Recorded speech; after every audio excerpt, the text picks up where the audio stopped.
Bakhtiyar society ইউকের দোয়া মাহফিল ও মেজবান অনুষ্ঠিত। বখতিয়ার সোসাইটি ইউকের উদ্যোগে দোয়া মাহফিল ও চট্টগ্রামের ঐতিহ্যবাহী মেজবান 2025 উপলক্ষে এক বিশেষ অনুষ্ঠান গতকাল রবিবার বিকাল 5টায় পূর্ব লন্ডনের ফ্ল্যান্ডার্স কমিউনিটি সেন্টার ইস্থামে অনুষ্ঠিত হয়েছে।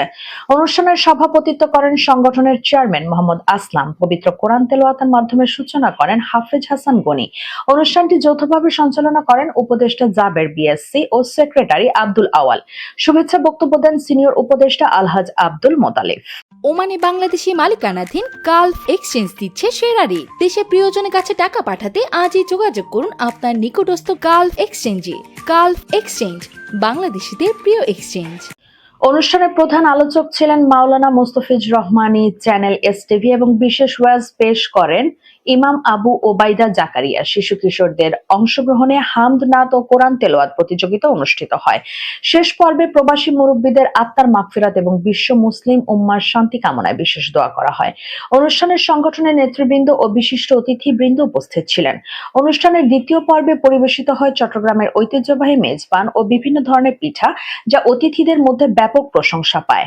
সবশেষে চেয়ারম্যান মোহাম্মদ আসলাম সবাইকে ধন্যবাদ জানিয়ে দোয়ার মাধ্যমে অনুষ্ঠানের সমাপ্তি ঘোষণা করেন। এখন তো মেজবান চলছে, তো চিটাগংয়ের মানুষ তারা আগে থেকে একতাবদ্ধ এবং আমাদের ভালোবাসার মানুষ। আমরা দেখেছি বাংলাদেশেও দিনের প্রতি তাদের মায়া। আমরা দোয়া মাহফিল করছি, আমাদের পূর্বপুরুষ যেগুলো মরে গেছে এই অবস্থানে ইউকে থেকে 1960 যেগুলো বিলেতের মাটিতে আসছিল, সেজন্য আপনারা সবাইকে আসার জন্য অসংখ্য ধন্যবাদ এবং আমাদেরকে দোয়া করবেন। আজকের এই সুন্দর দোয়া মাহফিল এবং মেজবানে প্রচুর লোক সমাগম। সোসাইটির আজকে যে অনুষ্ঠান দোয়া মাহফিল এবং মেজবান, এটাতে অনেক গ্যাদারিং হয়েছে। আমি দেখতে পাচ্ছি সুন্দর একটা দোয়া মাহফিল হয়েছে, ইসলামিক আলোচনা হয়েছে।